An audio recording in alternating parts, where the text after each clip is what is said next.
প্রিয় চাকরি প্রত্যাশী বন্ধুরা, আসসালামু আলাইকুম। আশা করি আল্লাহর রহমতে আপনারা সকলে ভালো আছেন। তো ইতিমধ্যে আপনারা দেখতে পারছেন যে বাংলাদেশ পরিসংখ্যান ব্যুরোতে যে নিয়োগ বিজ্ঞপ্তি প্রকাশ করছে, এই নিয়োগ বিজ্ঞপ্তির সঠিকভাবে সঠিক নিয়মে কিভাবে আবেদন করবেন সম্পূর্ণ কিছু বিস্তারিত আজকের এই ভিডিওটিতে জানতে পারবেন। সাধারণত আবেদন করার ক্ষেত্রে যে সকল কাগজপত্র আপনার প্রয়োজন হবে সেটা আপনারা জানতে পারবেন আজকের এই ভিডিওটির মাধ্যমে। সাধারণত আপনারা অনেকে আছেন যে আবেদন করার সময় অনেক কিছু না বুঝে ভুলভ্রান্তি করে আবেদন করে ফেলেন, পরবর্তীতে প্রথম অবস্থাতে আর কি আপনাদের আবেদনটি বাতিল হয়ে যায়। সেহেতু আজকের এই ভিডিওটির মাধ্যমে সঠিকভাবে সঠিক নিয়মে কিভাবে আপনি আবেদন করবেন বাংলাদেশ পরিসংখ্যান ব্যুরোতে সেই পদ্ধতিটা আজকের এই ভিডিওটিতে তুলে ধরবো, অর্থাৎ সঠিকভাবে আবেদন করবেন কিভাবে সেই আবেদন পদ্ধতিটা আপনাদেরকে দেখিয়ে দেবো। তাই ভিডিওটি অত্যন্ত গুরুত্বপূর্ণ আপনার জন্য। আপনি যদি পরিসংখ্যান ব্যুরোতে আবেদন করতে চান তাহলে অবশ্যই আপনাকে এই ভিডিওটি সম্পূর্ণ দেখতে হবে।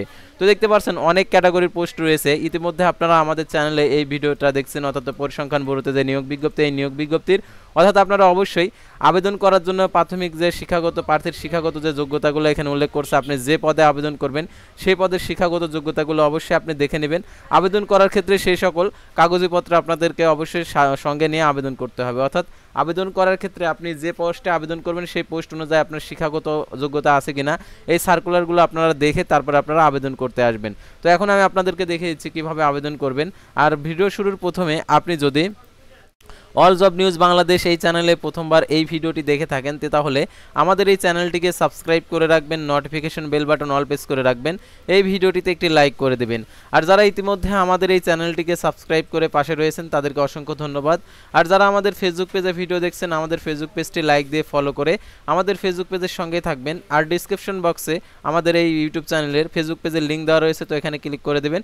সাথে সাথে আমাদের ফেসবুক পেজে নিয়ে যাবে। তো আমাদের ফেসবুক পেজ এবং ইউটিউব চ্যানেলে যে সকল আপডেটগুলো জানতে পারবেন, সরকারি বেসরকারি এনজিও, ডিফেন্স, শিক্ষক নিয়োগ, sales marketing, railway job, NGO job, এক কথায় সকল ধরনের নিয়োগ বিজ্ঞপ্তির আপডেট জানতে পারবেন। পাশাপাশি নিয়োগ পরীক্ষার সময়সূচিগুলো জানতে পারবেন। তো আর কথা না বাড়িয়ে আপনাদেরকে দেখিয়ে দিচ্ছি অর্থাৎ পরিসংখ্যান ব্যুরোতে কিভাবে আবেদন করবেন। তো আবেদন করার জন্য আপনি মোবাইল ফোন দিয়েও আবেদন করতে পারবেন। তো মোবাইল ফোনে আপনারা গুগল ক্রোম ব্রাউজারটিও আর কি ওপেন করবেন।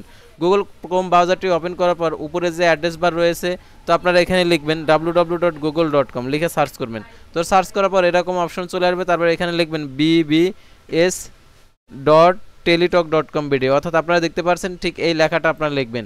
তো এটা লিখে আপনারা সার্চ করলে এরকম চলে আসবে। তারপরে দেখতে পাচ্ছেন Bangladesh bureau of statistic BBS powered by Teletalk, অর্থাৎ টেলিটকের মাধ্যমে এটা আবেদন করতে হবে। আর টাকাটিও আপনাদেরকে টেলিটক সিমের মাধ্যমে পেড করতে হবে, সেহেতু আপনাকে অবশ্যই টেলিটক সিমে পর্যাপ্ত পরিমাণ টাকাটি রাখতে হবে। তো এখন আমি আপনাদেরকে দেখিয়ে দিচ্ছি কীভাবে আপনারা আবেদন করবেন। তো পরিসংখ্যান ব্যুরোতে এই ওয়েবসাইটে এই নীল লেখার উপরে আপনারা ক্লিক করে দেবেন। তো নীল লেখার উপরে ক্লিক করে দেওয়ার পর দেখতে পাচ্ছেন এখানে যেহেতু দুইটা সার্কুলার প্রকাশিত হয়েছে, বড় নিয়োগ বিজ্ঞপ্তি, আপনি যে সার্কুলারে আবেদন করতে চান সেই সার্কুলারটা অবশ্যই আপনার অ্যাডভার্টাইজমেন্ট, এটা অ্যাডভার্টাইজমেন্টটা আপনারা দেখে পড়ে নেবেন, তারপর আপনারা আবেদন করতে যাবেন। আপনি যদি 1 নম্বর অ্যাডভার্টাইজমেন্ট অর্থাৎ 1 নম্বর সার্কুলারে আবেদন করতে চান তাহলে 1 নম্বরটা ডাউনলোড করে দেখবেন, তাও দ্বিতীয়টাতে করলে দ্বিতীয়টা। তো অ্যাপ্লিকেশন ফর্মে ক্লিক করবেন। তো অ্যাপ্লিকেশন ফর্মে ক্লিক করে দেওয়ার পর আপনি যে পোস্টে আবেদন করতে চান সার্কুলার 1 যদি থাকে তাহলে সার্কুলার 1 এখানে নেক্সট করবেন। তো নেক্সট ক্লিক করে দেওয়ার পর আপনি যে পোস্টে আবেদন করবেন সেই পোস্টটা এখানে সিলেক্ট করবেন। অর্থাৎ এখানে অনেকগুলো পোস্ট রয়েছে, আর এই ঘরটা আপনারা ফিল আপ করবেন। তো ফিল আপ করার পর আপনারা নেক্সট বাটনে ক্লিক করবেন। তো নেক্সট বাটনে ক্লিক করে দেওয়ার পর আপনি যেহেতু প্রিমিয়াম মেম্বার না তাহলে আপনি নো ক্লিক করে দেবেন, তারপরে নেক্সট।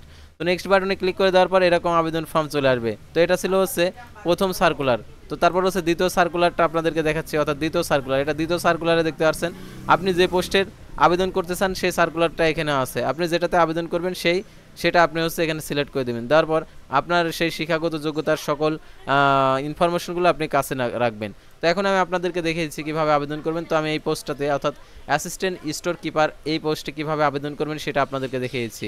তারপর কীভাবে আপনাদেরকে ছবি সিগনেচার আপলোড করতে হবে সেটাও দেখিয়ে দেবো। তো দেখতে পাচ্ছেন অ্যাপ্লিকেশন নেম অবশ্যই আপনার নামটি লিখে দিতে হবে ইংলিশে, তারপর আবেদনকারীর নাম বাংলাতে লিখতে হবে, অর্থাৎ আপনার আইডি কার্ডে যে নাম রয়েছে সেই নাম এখানে বাংলাতে লিখতে হবে। অর্থাৎ বাংলাতে যদি না আইডি কার্ডের সাথে অবশ্যই মিল থাকতে হবে, অর্থাৎ আইডি কার্ড প্লাস আপনার সার্টিফিকেটের সাথে নামগুলো মিল থাকতে হবে। অর্থাৎ অ্যাপ্লিকেশন নেম অবশ্যই আইডি কার্ড এবং সার্টিফিকেটের যে ইংলিশে লেখা আছে সেটা লিখবেন। তারা আবেদনকারীর নাম বাংলা আইডি কার্ডে যেটা রয়েছে জন্ম নিবন্ধন সেটা লিখবেন। ফাদার্স নেম আপনার আইডি কার্ডে যেরকম আছে আপনার জন্ম নিবন্ধনে আপনার সার্টিফিকেট ঠিক সেরকম লিখবেন, আর বাংলাতে যেরকম আছে ঠিক সেরকম হুবহু। তারপরে এখানে আপনার জন্ম তারিখ, অর্থাৎ আপনার জন্ম তারিখ কত আপনারা এখান থেকে সিলেক্ট করে দিবেন। এখানে জন্ম তারিখটা আপনারা দিয়ে দিবেন, তো জন্ম তারিখ দিয়ে দিবেন। তারপরে এখানে ন্যাশনালিটি বাংলাদেশি থাকবে। আর এখানে রিলিজন আপনি কোন ধর্ম, এখানে ধর্ম সিলেক্ট করবেন। জেন্ডার, এখানে জেন্ডার আপনি মেল না ফিমেল সেটা আপনি সিলেক্ট করে দেবেন। তারপরে এখানে আপনাদের এনআইডি নম্বর আর কি দিয়ে দিতে হবে। তারপর যাদের এনআইডি নম্বর নয় তার বার্থ রেজিস্ট্রেশন নাম্বার দিলে হবে। তারপর পাসপোর্ট আইডি, অর্থাৎ পাসপোর্ট আইডি থাকলে পারে ইয়েস, না থাকলে নো। ম্যারিটাল স্ট্যাটাস, যদি আপনি ম্যারিড হয়ে থাকেন তাহলে অবশ্যই ম্যারিড সিলেক্ট করে দেবেন, কারণ পুলিশ ভেরিফিকেশনের সময় যদি আপনি ম্যারিড হয়ে থাকেন, আপনি সিঙ্গেল দিয়ে থাকেন, তাহলে পরবর্তীতে আপনার চাকরিটা না হওয়ার সম্ভাবনা রয়েছে। ফোন নাম্বার, অর্থাৎ যে ফোন নাম্বার আপনাকে এই পরিসংখ্যান ব্যুরোতে আর কি আপনাকে এসএমএস এর মাধ্যমে সম্পূর্ণ ইনফরমেশন দিবে, পরীক্ষা কোথায় হবে, কবে হবে, সিটটা কোথায় পড়ছে, সেটা আপনারা এখানে মোবাইল ফোন নাম্বারে পাঠাবে। সেহেতু মোবাইল ফোন নাম্বারটা অবশ্যই সচ্ছল নাম্বার, যেটা সবসময় ইউজ করেন সেটা। তারা ইমেল, অর্থাৎ আপনাকে ভেলড একটি ইমেল দিতে হবে, যে ইমেলের আপনি পাসওয়ার্ড জানেন অর্থাৎ নিয়মিত ইউজ করেন। আপনি এমন ইমেল দিবেন না যে ইমেলটা আপনি ভুলে গেছেন, অর্থাৎ পাসওয়ার্ড জানেন না, কোনো কিছু জানেন না, আপনি হচ্ছে সেই ইমেলটা কখনো এখানে দিবেন না। আর যদি আপনার কোঠা থেকে থাকে তাহলে কোঠা এখানে সিলেক্ট করে দিবেন। তারপরে এখানে ডিপার্টমেন্ট স্ট্যাটাস, অর্থাৎ এখানে আপনি যদি কোনো ডিপার্টমেন্টে যদি চাকরি করে থাকেন তাহলে আপনাকে এইগুলার প্রযোজ্য, আর যদি না করে থাকেন তাহলে আপনার নিচের এটা সিলেক্ট করে দেবেন। তারপর এখানে আপনাদের যে অ্যাড্রেস, বর্তমান ঠিকানা, অর্থাৎ বর্তমান ঠিকানা, কেয়ার অফ পজিট নেই, আপনার বাবা নাম, আপনার বাবার নাম দিয়ে দিবেন। তারপরে এখানে হচ্ছে ভিলেজ, আপনার অবশ্যই ভিলেজের নাম অথবা আপনার শহরের নাম অথবা ফ্ল্যাট নাম্বার। তারপর ডিস্ট্রিক্ট, আপনি কোন ডিস্ট্রিক্ট থেকে আবেদন করছেন সেই ডিস্ট্রিক্টের নাম। তারপরে আপনার হচ্ছে উপজেলার নাম। তারপর পোস্ট অফিসের নাম। তারপর পোস্ট কোড, আপনার এনআইডি কার্ডে যে ঠিকানা দেওয়া আছে সেই এনআইডি কার্ডের ঠিকানা অনুযায়ী এখানে ইনফরমেশনগুলো ফিল আপ করবেন। তারপরে যদি সেম হয়ে থাকে প্রেজেন্ট অ্যাড্রেস, পার্মানেন্ট অ্যাড্রেস, তাহলে এখানে টিকমার্ক দিয়ে দেবেন, তাহলে আপনার এখানে সম্পূর্ণ সেম হয়ে যাবে। আর এখানে দেখতে পাচ্ছেন যেগুলো আপনি যে পোস্টে আবেদন করতে যাবেন আর কি, এরকম লাল চিহ্ন যেগুলো থাকবে সেগুলো অবশ্যই আপনাদেরকে পূরণ করতেই হবে, এটা হচ্ছে বাধ্যতামূলক। পূরণ না করলে আপনার পরবর্তী ধাপে যেতে পারবেন না। তো আপনাদের এসএসসির ইনফরমেশনগুলো দিয়ে দিতে হবে। তারপরে এইচএসসি আর এফ অ্যাপ্লাইকেবল, অর্থাৎ আপনার যদি এই সকল যোগ্যতা থেকে থাকে, অর্থাৎ গ্র্যাজুয়েশন মাস্টার্স ডিগ্রি থেকে থাকে, তাহলে অবশ্যই আপনারা এখানে এটা সিলেক্ট করে এগুলো দিয়ে আর কি জমা দিয়ে দেবেন। কারণ পদোন্নতির সময় আপনার এই যদি আপনার গ্র্যাজুয়েশন এবং মাস্টার্স যদি উল্লেখ করা না থাকে তাহলে আপনি পদোন্নতি পাবেন না, অর্থাৎ আপনার শিক্ষাগত যোগ্যতার যত দূর পর্যন্ত রয়েছে তত দূর পর্যন্ত আপনারা এখানে দিয়ে দিবেন। তারপর এগুলো দেওয়ার পর, এগুলো সম্পূর্ণ ইনফরমেশনগুলো দিয়ে দেওয়ার পর আপনারা এখানে যে ভ্যালিডেশন কোড দেওয়া রয়েছে এই কোডটা আপনারা এখানে বসিয়ে দেবেন, অর্থাৎ এখানে যেরকমভাবে রয়েছে হুবহু ঠিক সেভাবে আপনারা ভ্যালিডেশন কোডটা এখানে দিয়ে দেবেন। ভ্যালিডেশন কোড ভুল হলে আপনি আবার যদি এই ভ্যালিডেশন কোড যদি আপনি বুঝতে না পারেন তাহলে আপনারা এখানে দেখতে পাচ্ছেন এখানে ক্লিক হেয়ার, অর্থাৎ ক্লিক হেয়ার দিয়ে দিবেন, দিলে পরে এটা চেঞ্জ হয়ে যাবে। এখানে টিকমার্ক দিয়ে পরবর্তী ধাপে আমাদের যেতে হবে। যেহেতু এটা আপনি বুঝতেছেন না তাহলে ক্লিক হেয়ারে ক্লিক করবেন, তাহলে এটা বুঝতে পারছেন, তাহলে এটা আপনি এখানে বসিয়ে দেবেন। তো এইভাবে আপনারা ফার্স্টে যে ফর্ম ফিল আপটা এটা করে ফেলবেন। তো এটা আপনাদের ফর্ম ফিল আপটা হয়ে গেল। তো এখন আমরা হচ্ছে দ্বিতীয় আর কি ফর্ম ফিল আপ করার পর আমাদের পরবর্তীতে আমাদের যে কাজটা করতে হবে, অর্থাৎ এডুকেশন ইনফরমেশনগুলো এখানে দেখাবে। তারপর উপরে আপনাদের আরও ইনফরমেশনগুলো দেখাবে, প্রেজেন্ট অ্যাড্রেস, পার্মানেন্ট অ্যাড্রেস। সাধারণত গুগল সিকিউরিটির কারণে আমি ওইগুলো দেখাচ্ছি না, কারণ এগুলো গুগল সিকিউরিটির কারণে যদি ইনফরমেশনগুলো আর কি দেখানো হয় তাহলে পরবর্তীতে এই ভিডিওটা আর কি থাকবে না ইউটিউবে, যার কারণে অন্য সকলে আর কি এই বিষয়গুলো বুঝতে পারবে না।